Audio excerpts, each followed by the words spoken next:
tiene 23 años, es estudiante de la licenciatura en psicología y actualmente se encuentra cursando el cuarto semestre en la Universidad Latina Campus Cuautla, Morelos. Realizó prácticas profesionales en la clínica Aurora Novum y realizó su voluntariado en Agrifor en el programa de acercamiento a la comunidad y concientización al medio ambiente. Su título de ponencia es Impacto del abuso sexual en la salud mental. Telma, bienvenida seas, por aquí ya te puedo ver. Te cedo el micrófono. Muchas gracias, buenas tardes.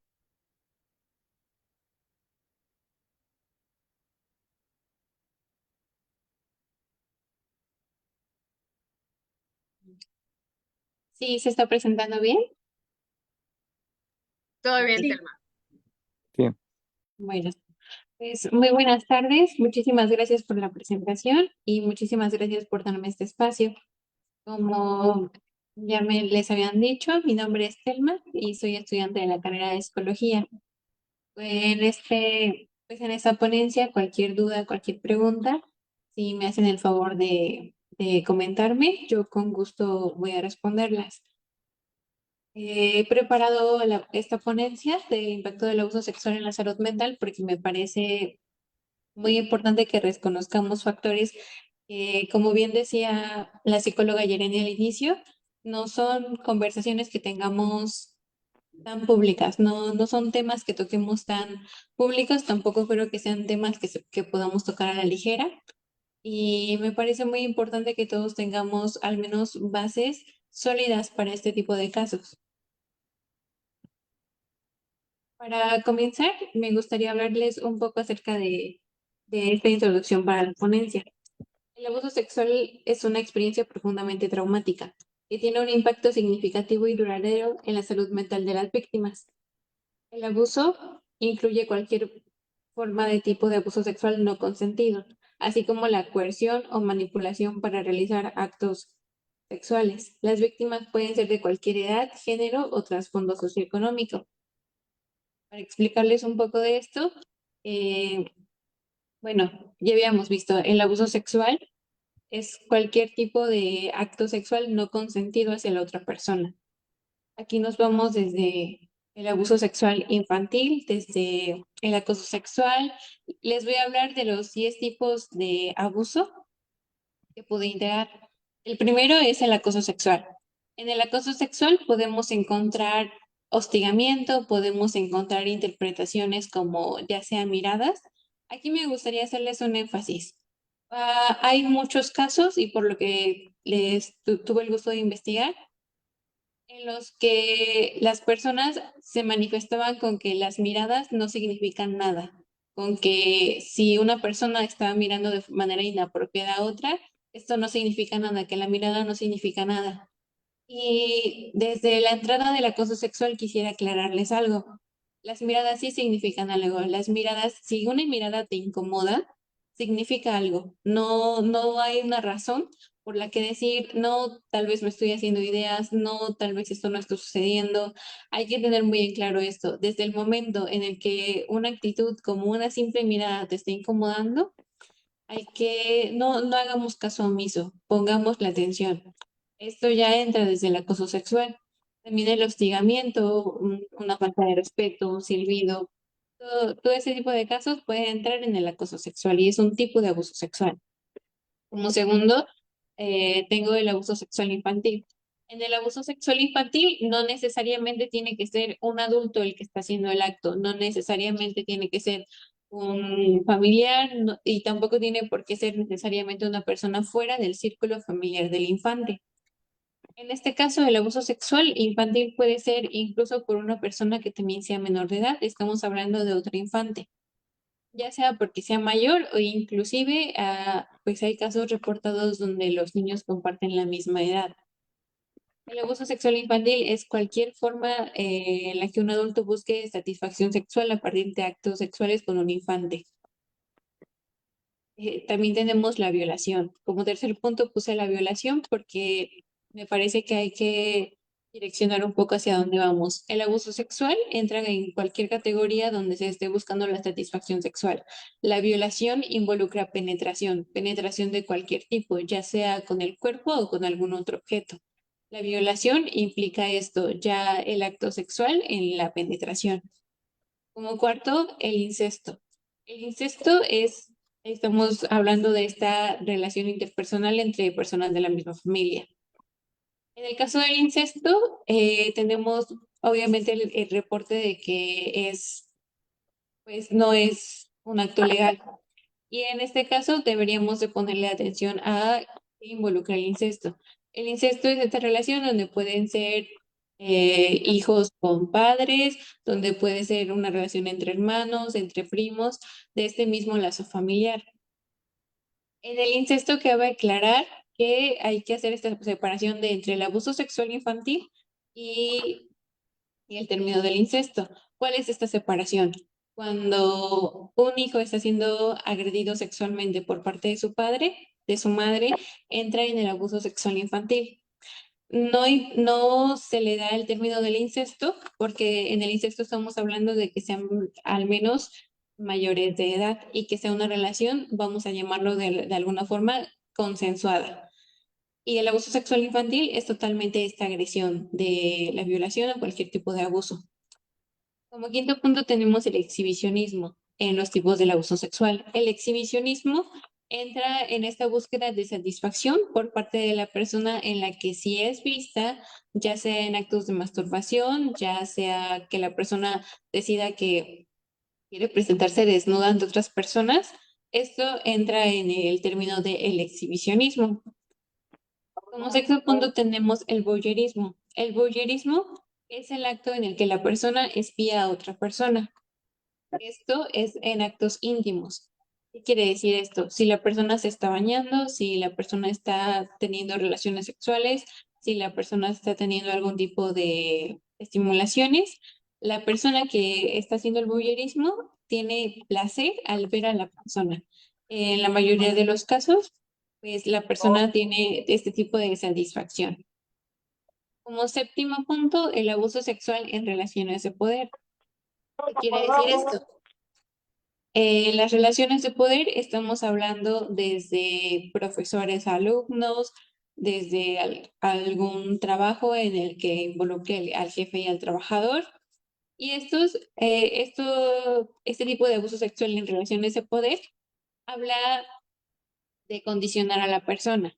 Es decir, vas a tener un mejor puesto, pero tienes que hacerme este tipo de favores sexuales. Te voy a permitir tu salida, pero tienes que hacerme este tipo de favores. Sí, entonces estamos hablando de que también la persona que está en la relación de poder, digámoslo del lado del poder, está buscando la satisfacción a partir de favores sexuales. Como octavo punto tenemos el abuso sexual por coacción. En este abuso entramos con el tema de las amenazas. Como hablábamos en un punto anterior, el abuso sexual en relaciones de poder habla de condicionar a la persona, pero en este caso estás consiguiendo los favores sexuales o la satisfacción sexual de la persona a partir de las amenazas, ya sea que le van a hacer daño a algún familiar, que te van a hacer daño a ti, y esto ya entra en el abuso sexual por coacción.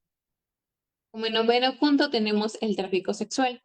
En el tráfico sexual estamos hablando de cualquier actividad sexual que la persona no esté, vamos a llamarlo, dispuesta, que no sea consensuada, pero también que sea digamos que estaríamos hablando de este tipo de la prostitución.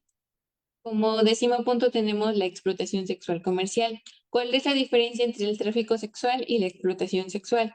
En el tráfico sexual estamos hablando de que las personas son conscientes del tipo de trabajo que se está realizando y también son conscientes de la atribución que tienen, ¿no? Que en este caso sería, vamos a llamarlo dinero, vamos a llamarlo estabilidad económica, y en el caso de la explotación sexual, las personas son completamente abusadas y estaríamos hablando de la trata de personas, la trata de la prostitución infantil. Y esos serían los 10 tipos de abuso sexual de los que vamos a estar hablando un poco. El impacto psicológico del abuso sexual. El abuso sexual es una experiencia traumática que puede tener profundas repercusiones en la salud mental y emocional de quienes lo sufren. El abuso sexual puede variar considerablemente dependiendo de la edad en la que ocurrió, la duración, la relación con el agresor y cómo van recibiendo esto después de este evento traumático. En términos psicológicos, el abuso sexual puede generar una serie de traumas y trastornos. Entre los más comunes se incluyen el trastorno del estrés postraumático, la depresión, la ansiedad generalizada, los trastornos de conducta alimentaria. Las personas que han experimentado abuso también pueden presentar dificultades en relaciones interpersonales, problemas de autoestima y una sensación persistente de vulnerabilidad y desconfianza. En este caso, vamos a desarrollar un poco. El abuso sexual es una experiencia traumática. Estamos hablando de que las víctimas pueden o no tener una línea de apoyo. Vamos a desarrollarlo de esta forma. Desde que una persona es infante y sufre algún tipo de abuso, estamos hablando de que si no tienen las herramientas o una línea directa de apoyo, como lo serían los familiares, los padres, e incluso otra línea como los hermanos, la persona va a crecer con este abuso, va a sobrevivir, pero lo va a hacer a partir de las repercusiones que le marca el abuso. Si la persona vive el abuso, vamos a llamarlo en la etapa de la adolescencia, de igual manera va a sobrevivir con las herramientas que tenga la persona. Entonces, si no tiene familiares directos, si no tiene un lugar seguro, vamos a llamarlo al que ocurrir, la persona solo simplemente se va a dedicar a sobrevivir con lo que tiene y con las herramientas que se le han presentado. Esto se puede manifestar de distintas formas, porque si yo no tengo las herramientas para sobrevivir el trauma que acabo de llevar, entonces mi cuerpo me va a ayudar a sobrevivirlo. ¿Y cómo reacciona nuestro cuerpo? Hay un término que lo conocemos como la anedonia. Anedonia es esto que sucede después de el impacto psicológico del abuso, en el que yo ya no respondo, mi cuerpo ya no responde al trauma que acabo de vivir. En otros casos, como lo había mencionado hace un momento, es la duración que dura este trauma. Si la víctima lo vivió una vez, si la víctima lo vivió más veces, si la víctima lo vivió durante toda su infancia, si fue durante toda su adolescencia, en qué se desarrolló este abuso, si el abuso fue en una situación de poder, si fue, si desarrolló otro tipo de actividades, si se desarrollaron parafilias. En todos estos casos no, nos vamos a dedicar a que es subjetivo, ¿no? Cada persona que viva su abuso lo va a ver completamente de manera subjetiva. Algunos van a desarrollar un tipo de trauma distinto, algún tipo de conducta distinta, se van a ir por otra línea de trastornos y todo esto depende de qué rodea a la víctima. Si la víctima tiene amigos, si la víctima tenía relaciones sociales, si la víctima estaba en constante conversaciones profundas con su madre, con su padre, si tenía el tipo de información, porque hay un punto que tenemos que tocar, que es muy importante, que la persona sepa el tipo de abuso que acaba de sufrir. Vamos a iniciar por un infante. Si el infante comienza a vivir un abuso directo y no sabe qué es lo que está pasando, cómo lo va a sobrellevar, cómo lo va a manifestar. Si es la primera vez que tiene un encuentro sexual con una persona, si nunca se le había hablado de esto y el niño está en el constante abuso, el niño lo va a regular y su cuerpo va a empezar a manifestar esta sensación de no estar cómodo, de está pasando algo malo, el cuerpo va a responder al respecto.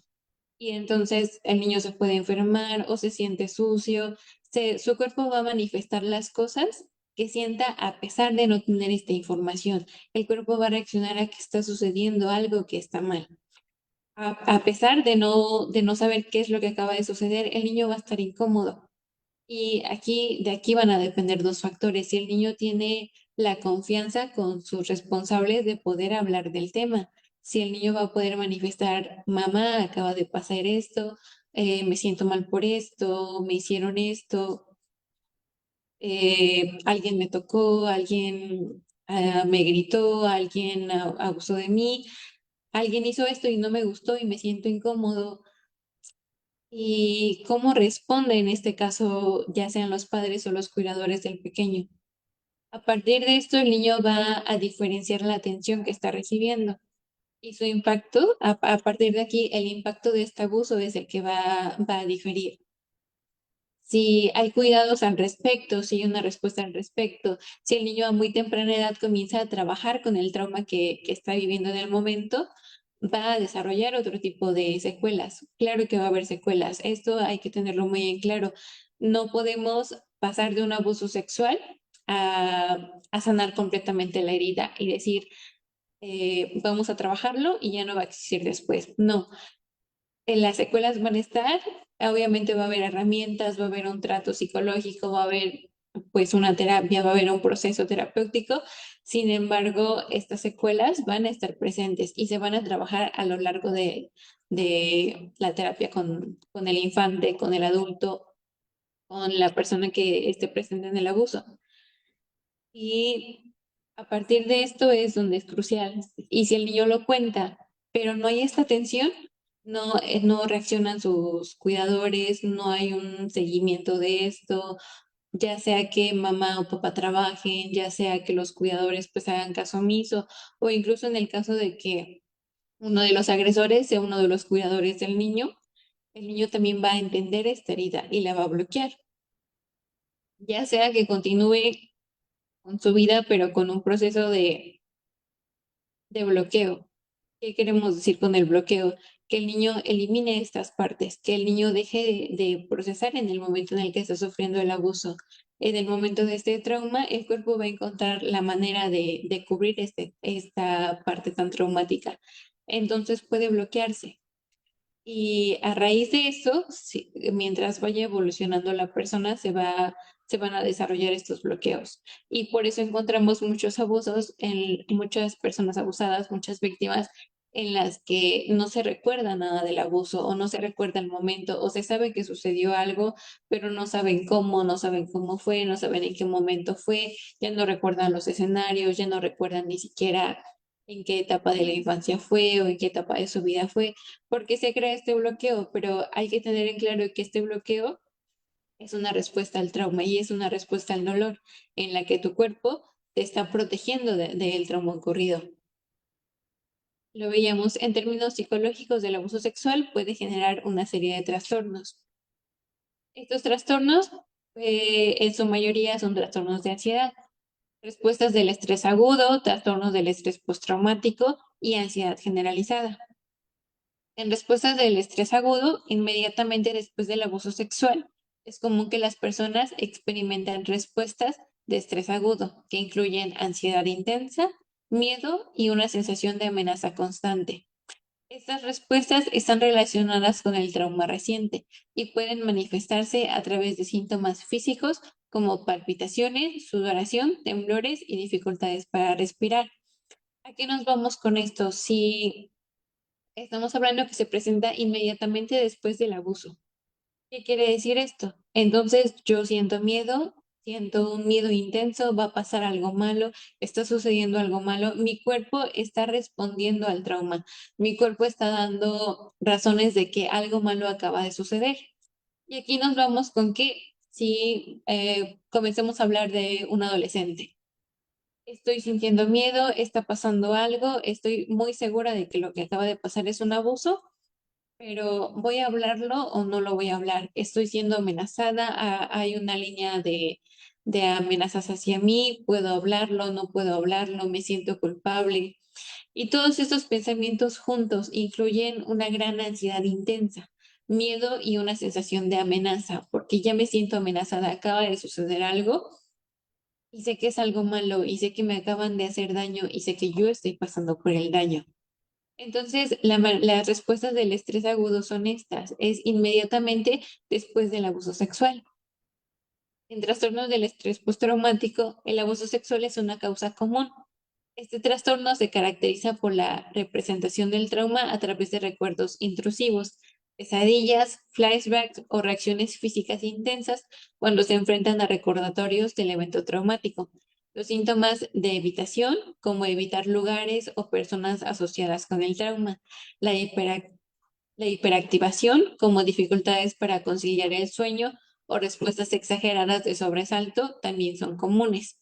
Entonces, el abuso sexual es una causa común para este tipo de trastorno. En este caso, se caracteriza por la reexperimentación del trauma a través de recuerdos intrusivos, como pueden ser manifestados por medio de pesadillas, por medio de flashback o reacciones físicas. Así que si estamos hablando de que nuestras sensaciones motrices van a tener este tipo de recuerdos. No me gusta que me abracen, no me gusta que me toquen debajo de la cintura, o tal vez si siento cierta fricción, hay una línea de rechazo hacia mi cuerpo. ¿Por qué? Porque está recordando este tipo de trauma. Y algo no me gusta en mi cuerpo, a lo mejor no me gusta quitarme la sudadera y ya no quiero volver a usar short, o tal vez yo ya no quiero volverme a poner tales zapatos porque hay un recuerdo intrusivo de este momento.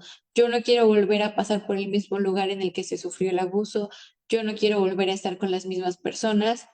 Y en esto no solamente estamos hablando del abusador, si hubo personas, incluso que te encontrarás el mismo día en el que sucedió el abuso, puede ser que tú ya no quieras incluso volver a tener contacto con estas personas, no forzosamente porque tuvieran algo que ver con el trauma, sino porque te remontan a esa situación.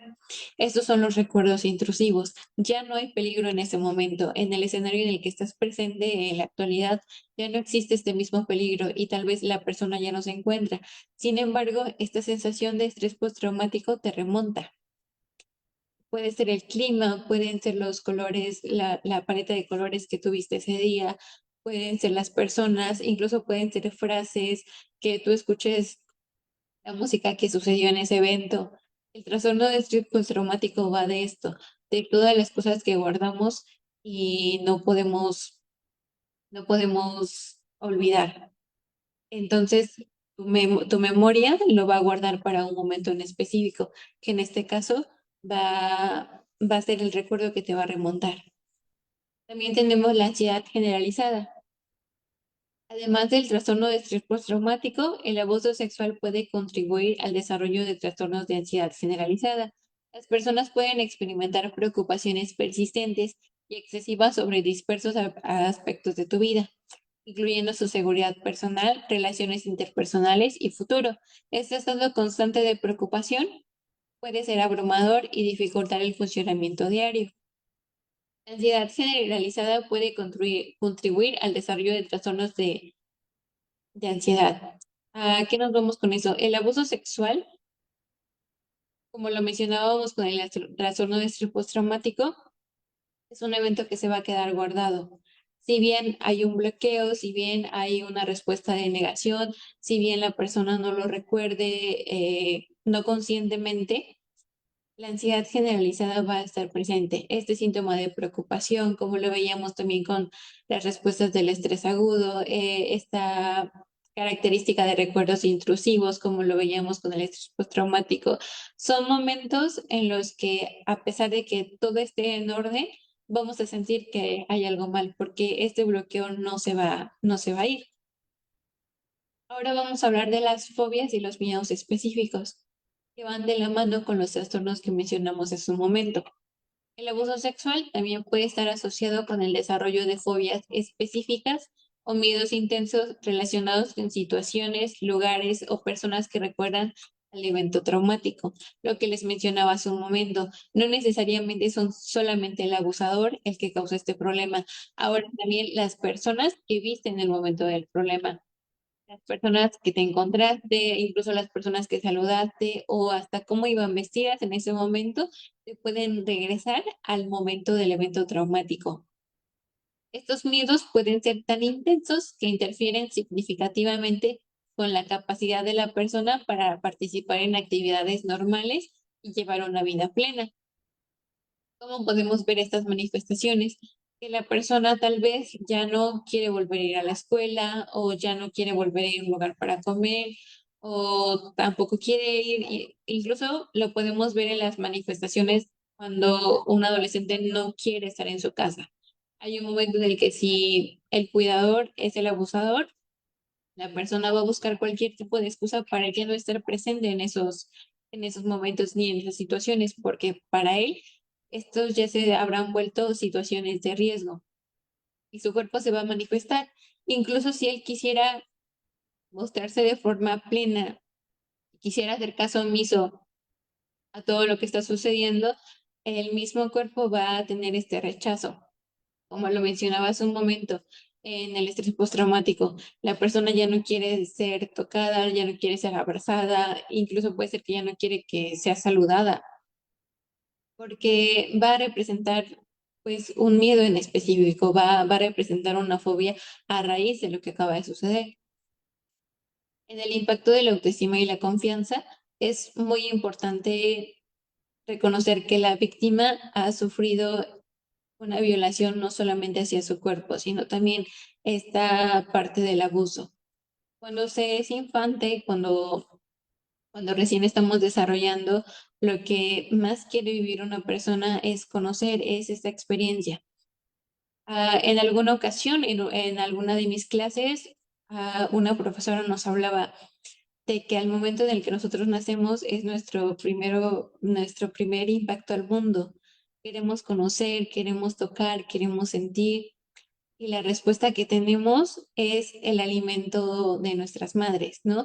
La primer línea de lactancia es nuestra primer conexión al mundo.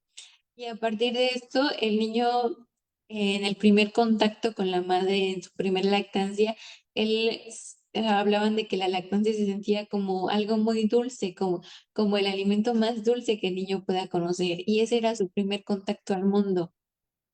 Por eso el niño quería seguir conociendo el mundo, porque el primer impacto, el primer alimento que recibía era algo positivo, era algo dulce. Entonces, cuando hablamos de las víctimas del abuso, son niños, son personas que querían también conocer el mundo, que querían sentir esta línea de afecto, que querían seguir explorándolo, porque ya habían tenido este primer contacto con el mundo. Así que una víctima no se espera a que esto vaya a ser fracturado, a que su conocimiento del mundo vaya a tener este tropiezo. Y aquí es donde me encantaría que hiciéramos mucha concientización con las víctimas. No podemos enfocarnos nada más a es un trauma, es una fobia, es un trastorno y lo podemos trabajar con tales herramientas. También hay que empatizar con las víctimas, porque las víctimas no buscaban este tipo de experiencias. Las víctimas nunca van a buscar un abuso. Es completamente ilógico cuando decimos que las personas se lo buscaron, cuando escuchamos en televisión, en radio, cuando escuchamos a adultos decir que las personas se expusieron a este tipo de abusos, porque nadie se expone a este tipo de abusos. Como les decía hace un momento, si el primer contacto que tenemos al mundo es algo tan dulce, yo creo que absolutamente nadie en este mundo quisiera ser víctima de algo así. Quisiéramos encontrar al mundo tal y como lo conocimos la primera vez. El abuso sexual puede socavar profundamente la autoestima y la confianza en uno mismo desde la persona afectada, lo cual contribuye aún más a la ansiedad, sentimientos de culpa, vergüenza, autolesión pueden alimentar los síntomas de ansiedad y dificultar en el proceso de recuperación. ¿A qué nos vamos con esto? La persona siente que fue herida, pero al mismo tiempo en el que se creó la herida, se crea esta sensación de tal vez ya no valgo nada, ¿quién me va a querer? Y también nos vamos a qué era lo que sembraban los agresores. Y no solamente los agresores, también qué se sembraba en casa. Si yo vivo un abuso sexual y en casa solamente escucho a los adultos decir, si tal persona ya se casó, pues ¿quién la va a querer ahora, no? Si tal persona es dejada, entonces pues ya se quedó así. ¿Quién más la va a respetar? ¿Quién más la va a querer? Y yo estoy viviendo este tipo de abuso, va a haber un incremento increíble en la desconfianza hacia ti mismo, porque estamos hablando de una víctima, estamos hablando de alguien que está creándose una herida, que está abriéndose una herida que no va a saber cómo sanarla. Y si los lineamientos de apego, las personas que deberían de ser, pues este lugar seguro como sería el hogar, contribuyen con comentarios completamente negativos, la persona se va a crear una desconfianza y una baja de autoestima en un declive muy grande. La desconfianza sucede por este sentimiento de culpa, esta sensación de alguien me hizo daño, alguien me está dañando, entonces, ¿quién más me va a poder querer? Si cualquier persona puede lastimarme, si cualquier persona puede hacerme daño, entonces, ¿en quién me voy a confiar? Y esto a la larga puede causar este tipo de relaciones, pues sí, manifestarse con personas tóxicas, entrar en relaciones abusivas, entrar en relaciones de abuso de poder, incluso seguir viviendo el abuso sexual con la propia pareja. Y todo esto se va a desenvolver a raíz de la autoestima destruida y la desconfianza que va a crear este acto del abuso. Vamos a hablar un poco sobre las intervenciones terapéuticas a partir de este abuso. La terapia es crucial para ayudar a las personas para manejar la ansiedad relacionada con el abuso sexual.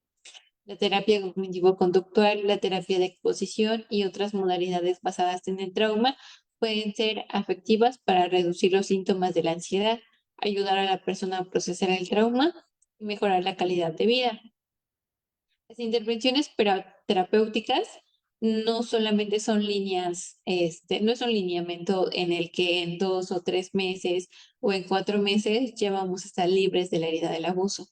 Hay que ser conscientes de que la víctima no va a tener un desarrollo en el que solamente vayamos hacia arriba con este tema del abuso. Va a haber, como lo vemos en cualquier tipo de terapia, avances, regresos, retrocesos, y es importante que la víctima en estos casos sea consciente de que incluso en los momentos en los que crea ella que no está avanzando, hay un tipo de proceso que sí está avanzando, hay una solución hacia esto, y vamos poco a poco avanzando con esto.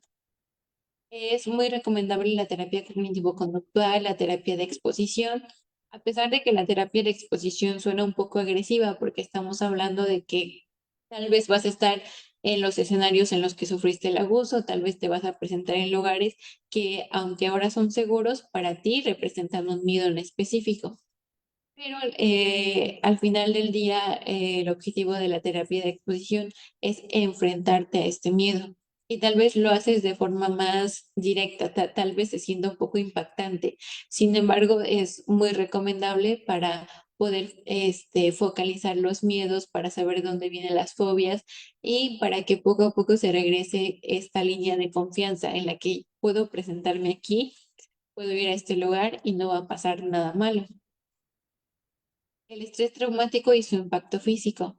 El abuso sexual es una experiencia extremadamente traumática que induce altos niveles de estrés. Este estrés traumático puede desencadenar una serie de respuestas fisiológicas en el cuerpo. El sistema nervioso simpático se activa, lo que resulta en la liberación de hormonas de estrés como el cortisol y la adrenalina. A largo plazo, esta respuesta crónica al estrés puede llevar a problemas de salud, como son problemas cardiovasculares. El estrés constante puede aumentar el riesgo de la hipertensión, enfermedades cardíacas y accidentes cerebrovasculares, trastornos gastrointestinales. Muchas víctimas experimentan problemas digestivos como el síndrome del intestino irritable, náuseas y dolores abdominales, problemas en el sistema inmunológico. El estrés prolongado puede debilitar el sistema inmunológico, haciendo que el cuerpo sea más susceptible a infecciones y enfermedades. Vamos a verlo por partes. El estrés traumático y el impacto físico viene desde lo que hablábamos hace un momento. El impacto que va a tener el estrés, los aumentos de cortisol que van a haber, este ritmo de vida que para la persona ya no es llevadera, en la que todo el tiempo está preocupada, todo el tiempo está asustada, no tiene un ritmo de vida tranquilo y es completamente ilógico buscarlo después de que está este bloqueo emocional en el que el trauma del abuso está presente. Una serie de respuestas fisiológicas en el cuerpo. Aquí lo vamos a ver representado como vemos representado el estrés. pero vamos a ir por líneas distintas. El estrés puede ser causado por un ritmo de vida ajetreado, por muchas preocupaciones, y en el caso de que sea por la respuesta al trauma del abuso sexual, el estrés es más crónico. El estrés está presente no solamente eh, pues de forma persistente a la rutina de la persona, sino también como respuesta al trauma que está viviendo. Y no va a ser modificado solamente modificando conductas de la rutina de la persona, porque hay que entrar todavía al trauma que está viviendo. Las consecuencias a largo plazo, que pueden ser respuestas crónicas al estrés, nos están dirigiendo a problemas de salud más graves, como los problemas cardiovasculares. En el caso de esto, podemos encontrar muchísimos problemas cerebrales, podemos encontrar que el estrés constante aumenta la hipertensión, fatigas crónicas, dolores de cabeza crónicos, ya como migrañas, trastornos gastrointestinales. Podemos encontrar no solamente lo que estamos viendo como el síndrome del intestino irritable, las náuseas y dolores abdominales. También por parte de esta respuesta al trauma se pueden generar problemas de trastornos de la conducta alimentaria. Eso nos estaría guiando a otro tipo de respuestas al abuso, ¿no? Que como ya lo vimos los tipos de ansiedad, también se pueden generar una línea en la que hay un trastorno de la conducta alimentaria como respuesta al trauma, que también se estaría trabajando por medio de la terapia que habíamos comentado hace un momento, ya sea por terapia cognitivo-conductual. Los problemas inmunológicos, el estrés prolongado puede debilitar el sistema inmunológico, haciendo que el cuerpo sea más susceptible a infecciones y enfermedades. Como les comentaba hace un momento, nuestro cuerpo tiene unas respuestas muy claras hacia qué nos sirve, qué nos protege y qué no nos protege.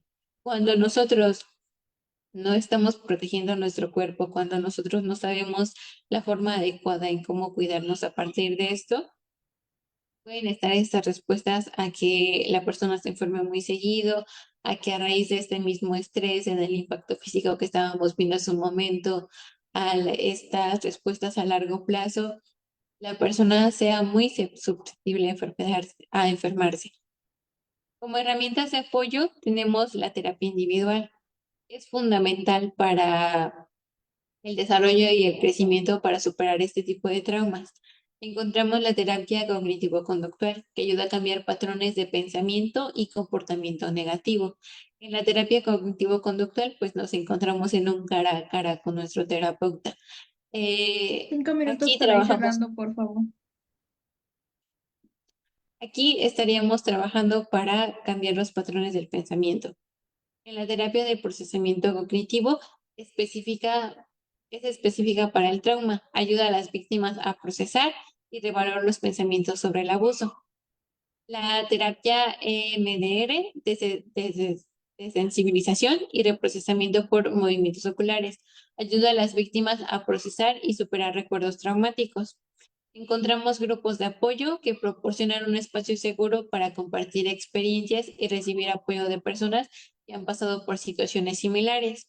Líneas de ayuda como teléfonos de asistencia donde las víctimas pueden hablar con consejeros capacitados de manera anónima, y educación e información, talleres y seminarios sobre el manejo del trauma y técnicas de afrontamiento. Estas serían algunas de las herramientas que nos pueden servir cuando vamos a trabajar con una persona que ya ha recibido este tipo de abusos. Y me gustaría saber si hay alguna duda pendiente.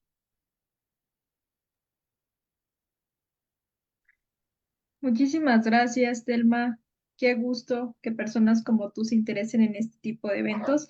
Antes de pasar a preguntas, me gustaría comentarles rápidamente que para poder obtener su constancia de participación tienen que registrar el 100% de todas las actividades.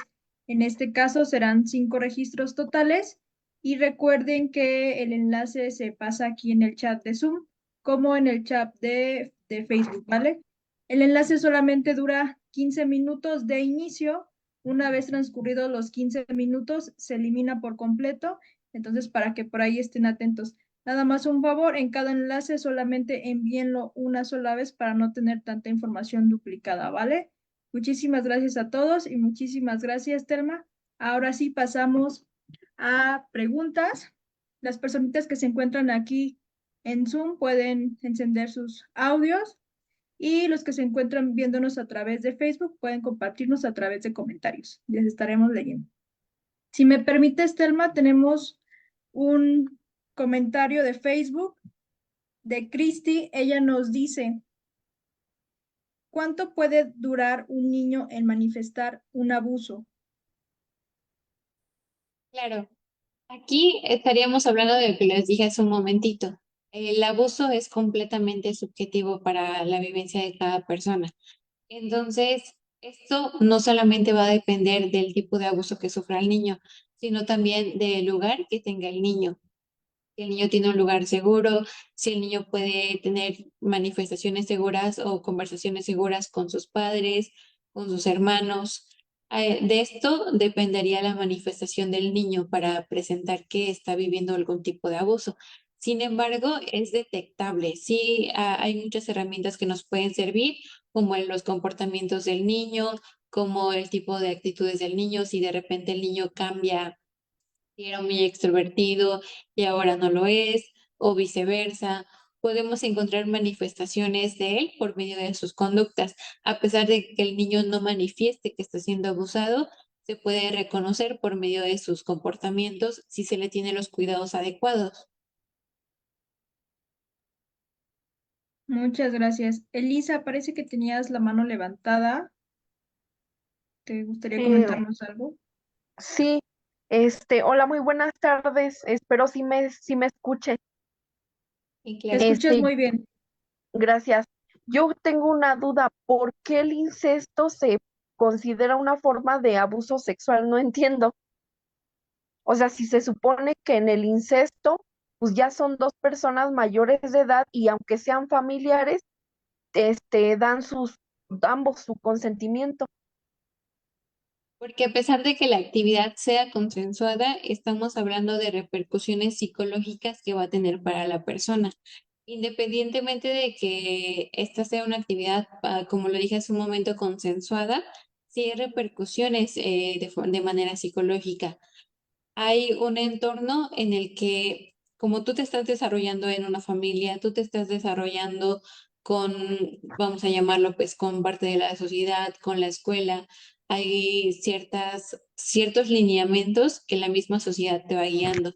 En el momento en el que se involucran dos personas de la misma familia, nos encontramos también con este lado genético, con probabilidades de malformaciones genéticas, con problemas de salud, también con muchísimas enfermedades de transmisión sexual.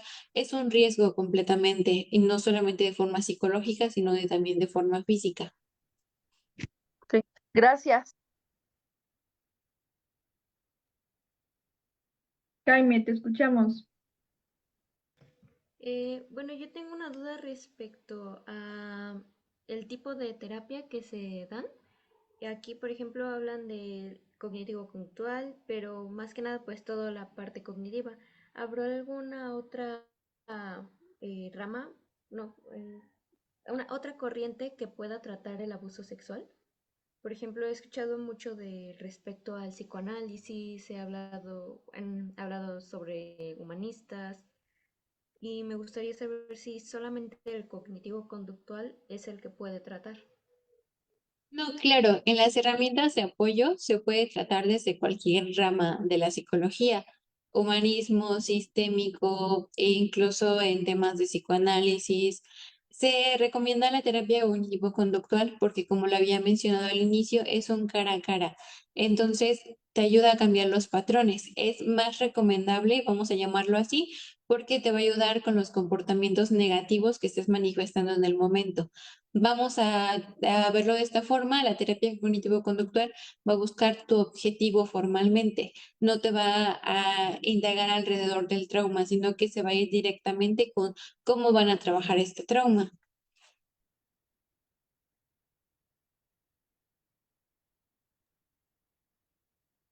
Bien, parece que sí respondió. Nos puso un corazoncito.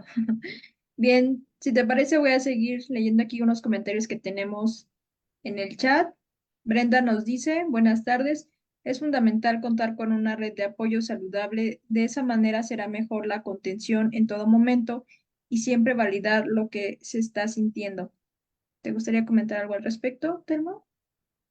Sí, claro, y no solamente en un ambiente, sino también desde el tema de la educación, implementar programas educativos en las escuelas, poner alertas, las campañas de sensibilización para las víctimas, como lo comentaba hace un momento, no solamente es entrar directamente con el trauma de la persona, no solamente es concretar con que hay una víctima, vamos a trabajarlo, sino también esta parte de concientizar a las personas y empatizar con la persona que está viviendo este trauma.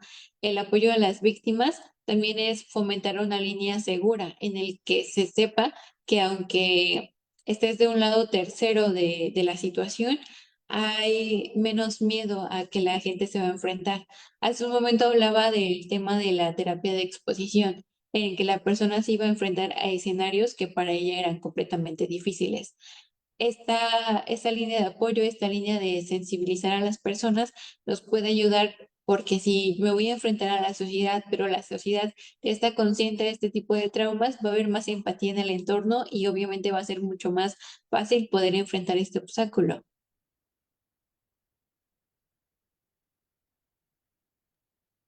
Muchísimas gracias, Telma. Por aquí nos pregunta Luisa, ¿qué instrumentos de evaluación se recomienda aplicar en niños proyectivos y psicométricos? Hay muchos temas en torno a las pruebas psicométricas que se les puede realizar a un niño, a un infante. Sin embargo, yo recomendaría mucho la terapia directa con el psicólogo, no solamente con las pruebas proyectivas, sino también con esta conversación con el infante. Creo que en las pruebas proyectivas, a pesar de sí tener muchas herramientas para detectarlo, es más fiable al momento de que si tal vez con las pruebas proyectivas yo me adelanto a saber si está sucediendo algo, pero ya con una conversación directa con el psicólogo, yo ya puedo, y en este caso, como psicólogo, si yo ya tengo una conversación directa con el infante, entonces tengo mucha más libertad de conocer todo lo que está sucediendo a través de esto, porque no reconozco el escenario, no sé cómo está sucediendo, solamente tengo una idea de lo que el niño represente si estamos hablando de una prueba psicométrica.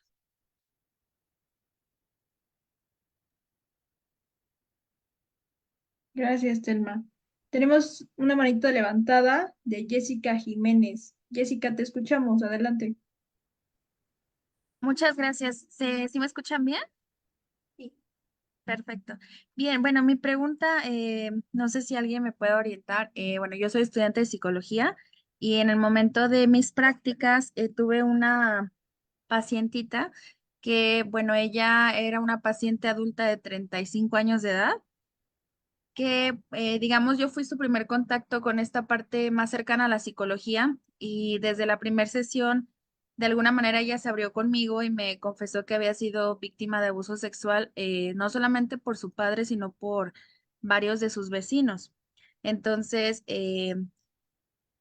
conforme yo empiezo a platicar con ella, empiezo a notar que la parte de eh, su relación con las emociones, en cuanto a identificar como emociones, reconocerlas, estaba como si estuviera bloqueada. Entonces, mi pregunta es aquí si hay algún tipo de relación o algo en cuanto a este tipo de afectación por la edad en la que ella lo vivió, que fue cuando tenía aproximadamente 4 años, porque inclusive la forma en la que ella lo platicaba era como si no le doliera, pero conforme las sesiones iban pasando, que lo empezó como a hablar, porque no lo había hablado con nadie, es como si le empezara a caer el 20 de la gravedad de esta situación.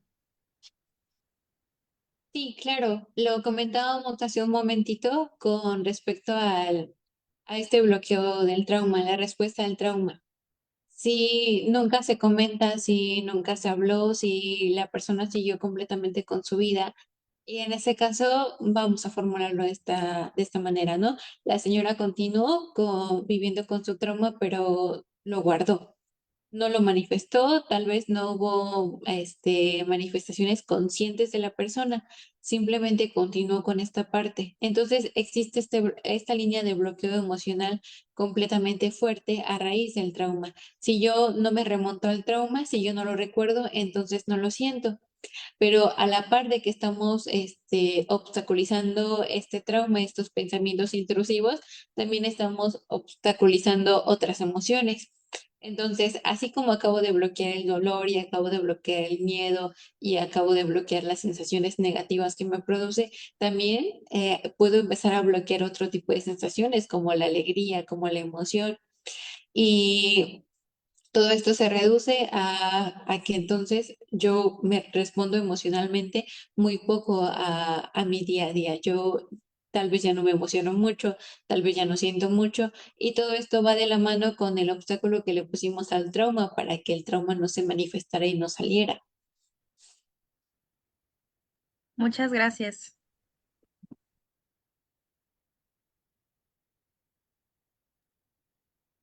Tenemos por aquí unos comentarios también en Facebook. Carely nos pregunta, en el caso de niños menores a 3 años que ha sido abusado, ¿cuáles son las manifestaciones conductuales? Sería difícil buscar relaciones conductuales en un niño tan menor. Es muchísimo más visible esta representación física en el niño, ¿no?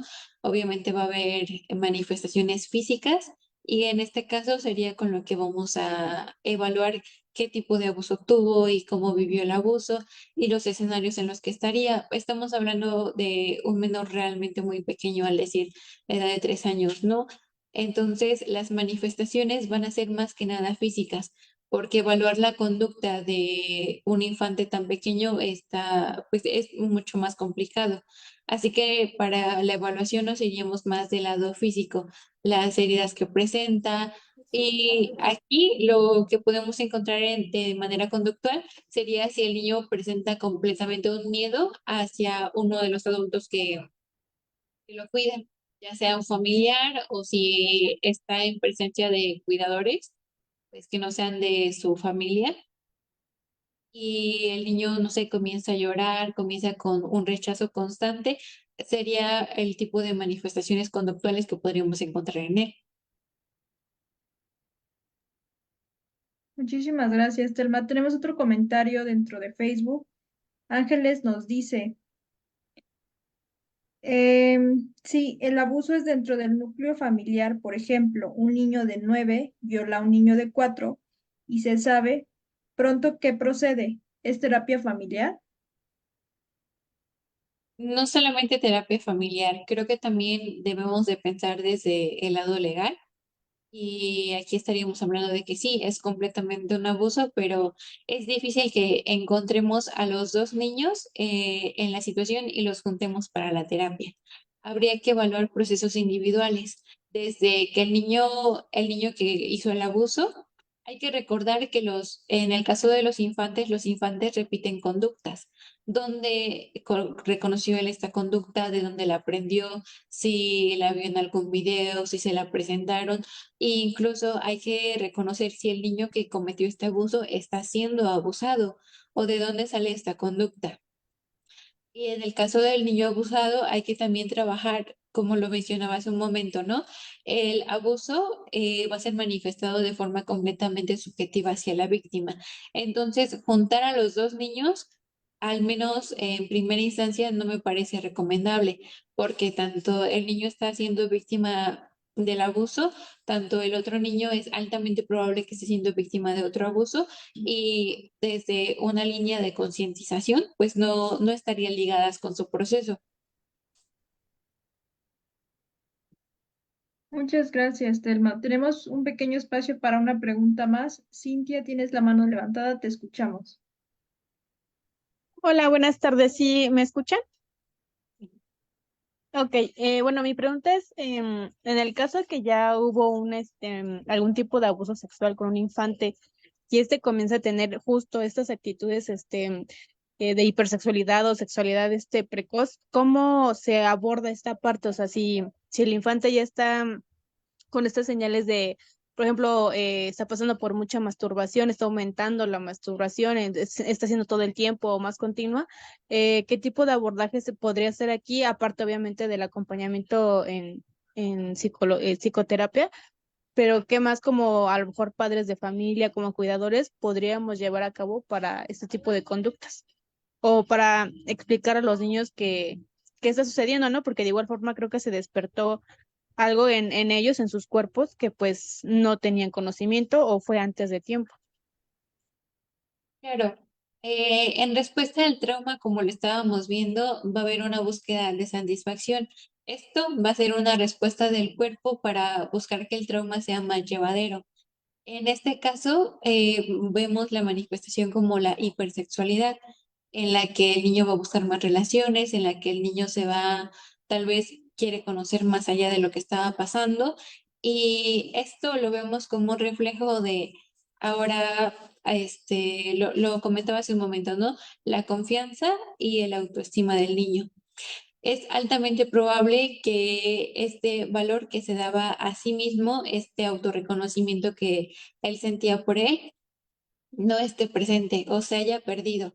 Entonces, como acompañantes, en el caso de los padres, podría ser este acompañamiento de rectificarles su valor como personas, de recordar constantemente que no por haber sido abusados va a suceder algo malo después, no pierden ningún tipo de valor, hacer conscientes a la víctima de que no perdió ningún tipo de valor como persona, va a fomentar a que no esté este deseo de búsqueda de, ok, ya pasó esto, ya no tengo esta parte mía, entonces voy a buscar tener otra parte o voy a buscar la forma de sentir que puedo llenar este vacío que ahora tengo. Esto se puede hacer con el acompañamiento presencial de aquí estoy, te voy a escuchar, no perdiste nada de ti, estás completo. Y cuando hacemos consciente a la persona de que no hay nada malo en ella después de este abuso, podemos evitar este tipo de conductas o al menos alinear a la persona a que de la mano con el proceso terapéutico sea menos invasiva este tipo de pensamientos que nos llevan a la hipersexualización. Ok, muchas gracias. Muchísimas gracias, Telma. Damos por cerrado el tiempo de preguntas.